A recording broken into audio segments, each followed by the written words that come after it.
I'd like you to take out a piece of paper and just draw a calendar. Very simply, actually 3 parts. It's Sunday, Monday, Tuesday, Wednesday, Thursday, Friday, Saturday. And there's 3 parts to the day. What are they? Morning, afternoon, and evening.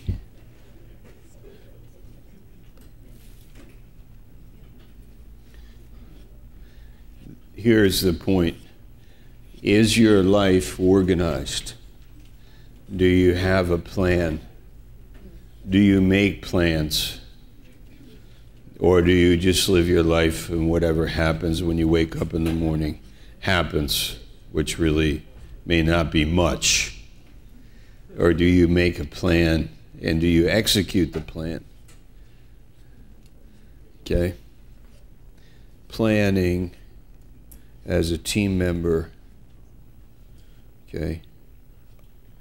When you are living your life abroad or at home, your life needs to be disciplined and you need to be asking God, what are you going to do?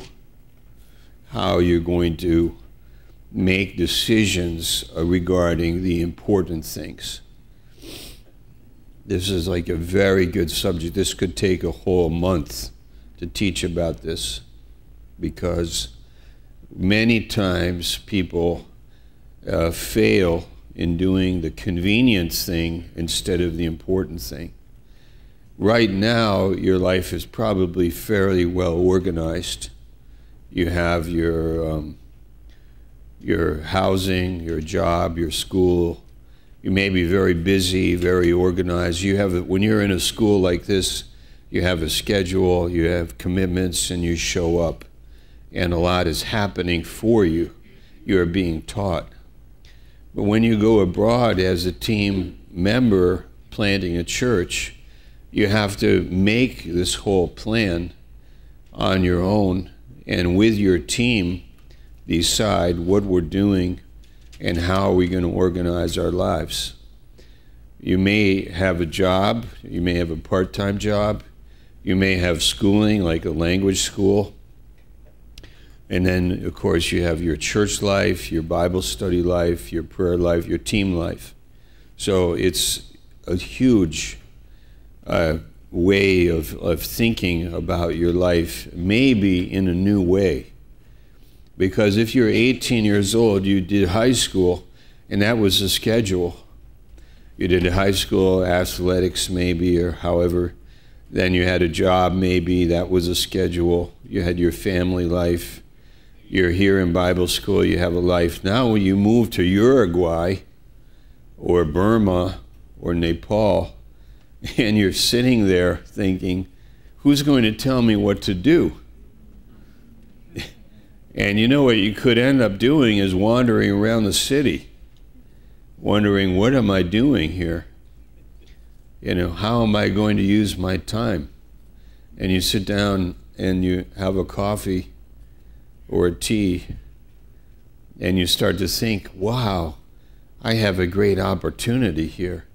I have this time, and I'm in Nepal, or I'm in Burma, or Brazil, and I'm in this city, and what am I going to do? Actually, this is exciting, and I need to make a plan.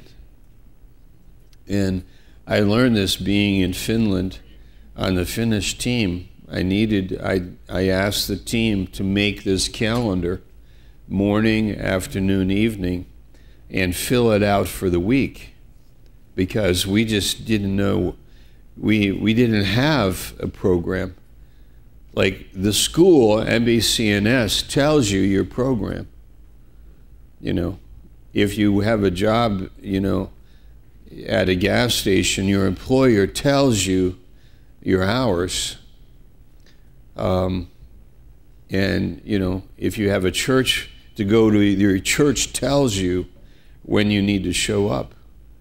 But when you're sitting as a newly, arrived team in Rio de Janeiro, Brazil, you're sitting there like, okay, who's going to tell me where to go now? And like there's silence. No one is telling you.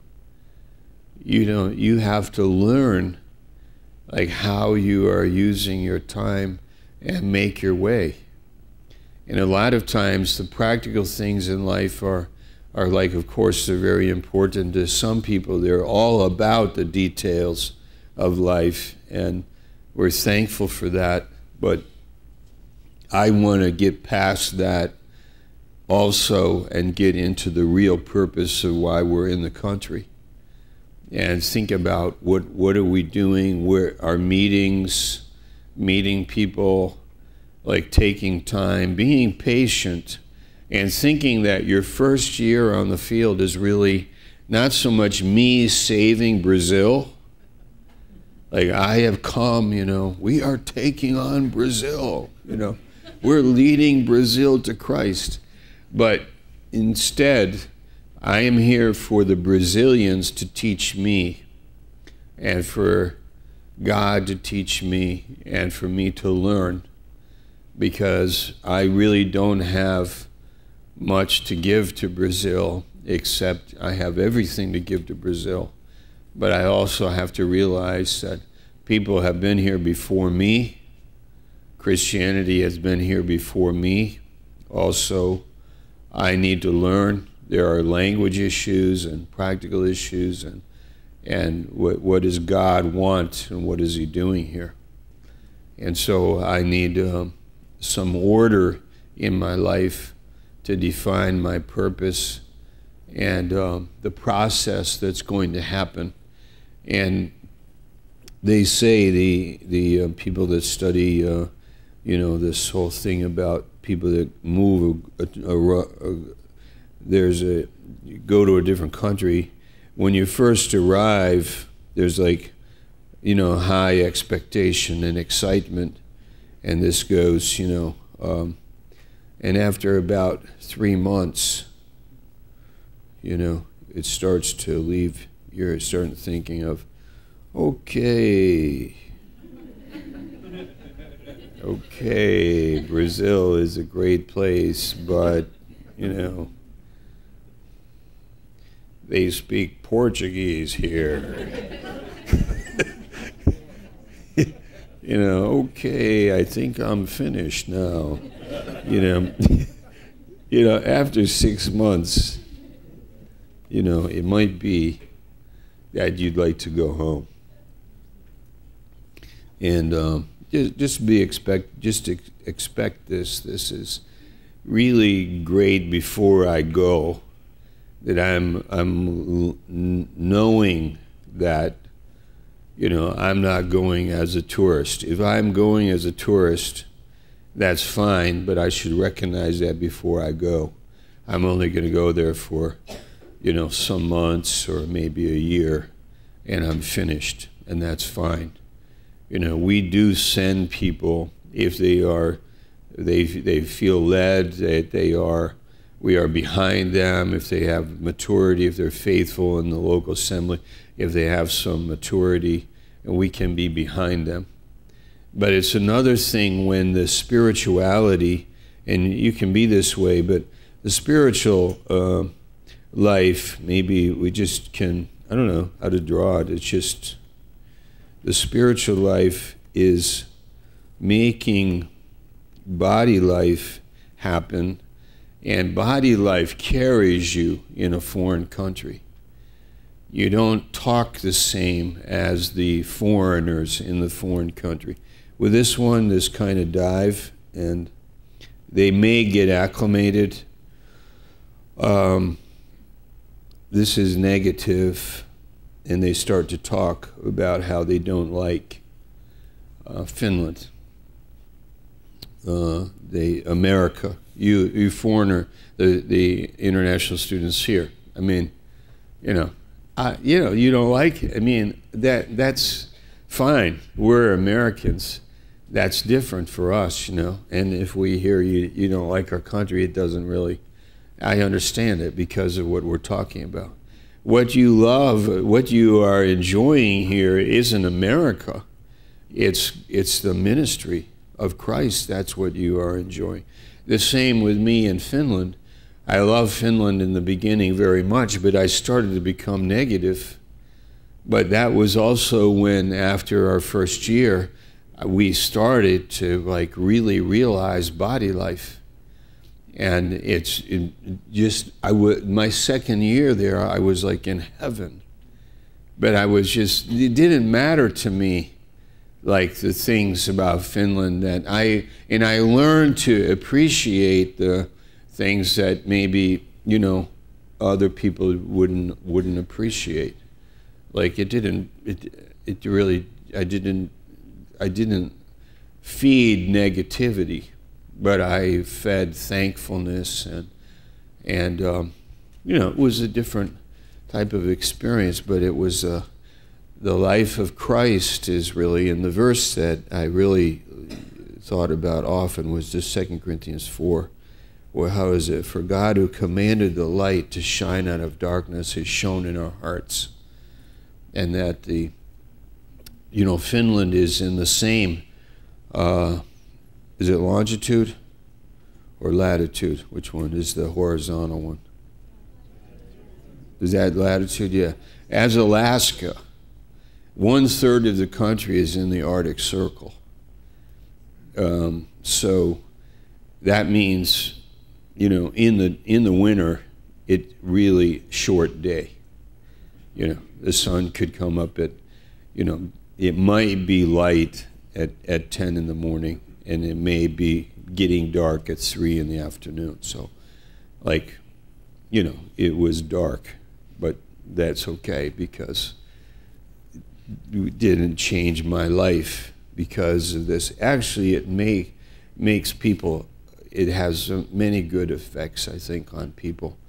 There's things to say about that. But I just want to say this, that my calendar, my activity with people, my thought life, and my personal life with God, wherever I go, is very important. And it might be in Brazil that people would be in Brazil and get distracted and live an undisciplined life in Brazil. There might be a beach there. Well, there is. In Rio de Janeiro, there is. There could be entertainment, there could be a light. The tropical climates, by the way, is, you know, you've got your climate and industry, the whole idea of commitment, and also there's commitment, industry in terms of people being committed, and islands too, islands. Now, Garvey sits down here in the front row, and he's from St. Lucius in the Caribbean. So that's one mission. But I want to know, I would like to know, if I go to a place like that, what is the team life going to be like? Pastor Cannon is in Haiti, and he's a very disciplined and committed type of a man. But it might be good for me, you know, to be with a very good team in a place where that it is cold and hard and difficult. It might be good for me. I might prefer that, you know, because I just cannot make a decision based on climate. And in our ministry, years ago, we had a team go to Southern California, and it was just like sending them into oblivion. Just, we lost them. You know, they were gone, you know, poof. And it's funny, sometimes when church has troubles, you know where people go? Florida. They move to Florida, you know. And it's like, where are they? They're at the beach, you know. I mean, you know, it's not a strict rule, but I'm just making it because I'm just talking tonight and enjoying being with you. And maybe if I'm not so systematic in my teaching, but just talking, you may have learned more. Wow, that's weird. But anyway, you know what? Another point is, in Asia, and I had a talk with Pastor DeVries about this, that in Thailand, which is tropical climate, and if you take Europe and put it over Asia, like Southern Europe, Italy, you know, Spain, the Mediterranean, you have a mentality there. But in Northern Europe, you have a more like serious kind of people, and I think climate does that. And so I was, you know, encouraging him to go north. In South Korea, you have that. Like, you have really committed, hard-working, serious Asians, and that we've seen the work of God in South Korea. So that's just something to think about in choosing a mission field.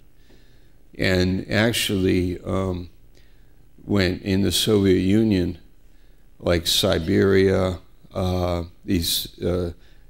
some countries where you can have difficulties and challenges, it may be where they are very hungry to be cared for and to be ministered to. So that's a consideration in picking a mission field, targeting a mission field. Okay, what is the core effect? I'll give you a short list here. The life of Christ in people when they are disciples, this is what happens to them. They open up.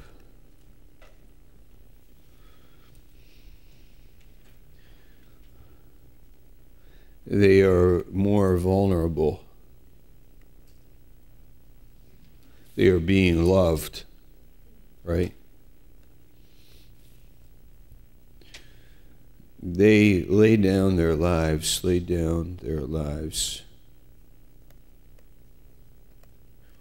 John 3:16. They become wholehearted.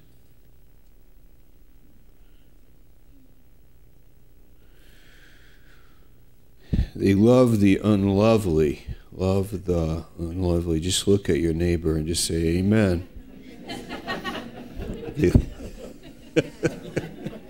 Man, that is true, isn't it?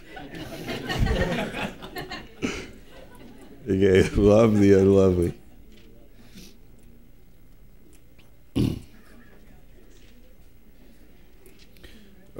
We grow in faith. They're easily corrected.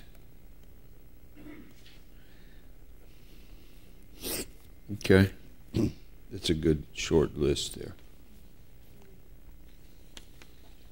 So with your paper, when your calendar for the week, morning, evening, it's just a tip, that idea of organizing your week, your 2 weeks, 3 weeks, months, and a year. That's a great idea. Like, where would I like to be in a year in the work?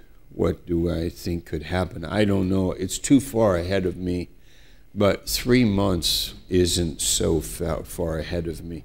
I think in our church in Baltimore, we have like a 3-month span in our planning. We think of, you know, what's the next thing? We're now in March, April, May. You know, soon it'll be, you know, April, May, June, and we're thinking of June and then July. So we have a calendar. It's not too much, but it is enough. Okay, I got one last little picture to draw that kind of embodies another idea. When you are a leader and you're leading people in a vision, it can't be too unrealistic.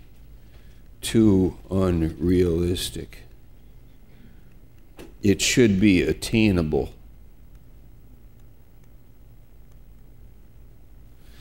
One time walking down the street, I looked at a big building and I said to the person next to me, "Let's buy that building." And I was goofing around, and I was joking with him. I go, "Let's buy that building. That would be great to have that building." This huge, like Empire State Building type thing. And it's ridiculous, but we can say, but we have faith, and with faith all things are possible. Okay? But then it is still ridiculous that we're going to buy that building. But I have faith, but with faith all things are possible. But it'd be almost like we're going to go to Brazil and win the whole world, win all of Brazil to Christ. And or millions of people, and they would say, "Is that realistic?" And you say, "Well, we've got faith, and with faith it's possible. Are you living in unbelief?" And they're like saying, "No, I'm not. No, I'm not. I believe you." And say, "You better believe me, because this is the leadership of the team, and we're going to do this." And they're going, "Okay, okay." Okay, that idea is okay because, I mean, it's immature. And I think of it like your vision has to be in a realistic way attainable and also somehow definable. Like, we are going to evangelize every Saturday, and we're going to have a little mini conference on Saturday after the evangelism. That is attainable. That is possible. We're going to print some booklets. We're going to write a booklet, and we're going to print it, translate it into the language, and we're going to distribute that. That is attainable. But when you have a small team, you need to have an understanding of what is an attainable vision, define it, and then execute it. If you don't execute it, but you say it, then hope deferred makes the heart sick. And people have all kinds of ideas. I used to live in Sweden, and we would have these ideas. We'd drink coffee. We'd have the idea. After about the first cup of coffee, we were starting to get, the juices were flowing, and we had like all kinds of creativity. By the time we hit our third cup of coffee, we were taking on Sweden. You know, we are moving into every city and town and village in Sweden. Okay, so, and I'm pretty sure that it was connected with the coffee that we drank. Okay, and the fellowship we had. We're sitting there, but who went out the door and did it? We didn't. We were too busy drinking coffee. And we were too busy talking about it. Yeah, it's really true. I was realizing, like, wow, we got these ideas, we can get excited about it and everything, but we were doing nothing. We were actually, I mean, we would hand out tracts, and we would have our services, and I lived there 4 months, and I realized that this is a place where we could talk, but not really do much. And this is, this would have to change. And I'm the one that would have to change it and to see something go that is realistic. And when it's done, and I'm not saying that the team it's a great church there, and I love those people, but I'm talking about myself. I'm like responsible, and I would have Peter Vagaman and others, and we would just talk. Is drink the coffee, have a Bible study, preach, teach, have the coffee, talk about ideas, but it was not happening. Okay, I got to finish. The vision, I kind of draw it this way. The vision is like weights. These are books like this, and this is a balloon, and it's sitting on the balloon. This is, wow, that's a lousy picture. This is the weight of the vision is on the church. And the church is the balloon that holds it up. Now watch, if I have a balloon with no vision, it flies around. There's nothing really on the church, and that's not good. The church should feel the pressure of we've got something to do. We've got a job. We're going to put on a play. We're going to have some meetings. We're going to have a band. We're going to have sketchboard. We've got a guy that's going to do a Bible study in the next town. We got to buy a van. We don't have any money. We have to buy a van. We need a van. Like, I believe we need a van. We'll pile in it and we'll go to the next town and we'll evangelize. And the people will say, but we don't have the money for the van. And you just say, exactly right. I want you to empty your bank account. No, joking. No, you're right. So we need a prayer meeting. Let's have a prayer meeting and see God really do this. Maybe it takes a year, maybe shorter. I don't know what will happen, but it's in my heart. You have to decide as a leader if it's really God's will, if it's in your heart or not. What are you doing? What are you doing? The other one is the balloon is crushed by all the visions that you got. I mean, you got visions to buy buildings, to go into all the world. You got visions for Bible schools and all kinds of things to do, and the church is like, help. The church is there just being squashed. I mean, our leader is feeding the poor in Bangladesh and starting schools and orphanages and everything, and there's 7 of us in the church. You know, we're 7 people, and we're like tired and poor and burdened, and we're being buried by his vision. You know, so you have an unrealistic, you have too much, then you have the right vision, and then you have no vision. And that's an important part of leadership. And it changes as the church is growing, because they can take on more and they can do more. But the key is to keep the air in the balloon, keep the spirituality in the church. If the church, oh, this is a great point and we're way over. Listen, if the church, I've seen it happen, the leader is putting on the church with a performance mentality and not a Christ mentality. And he's driving the people, you know. And it's like the church is sending out missionaries, raising money and doing the whole thing, and it's not edifying. They've lost the ministry of Christ, because it's not that. It's the ministry of Christ and the finished work that builds us up so we're able to do his work. Wow, what a class tonight. Man, that turned out great. Whoa, praise the Lord.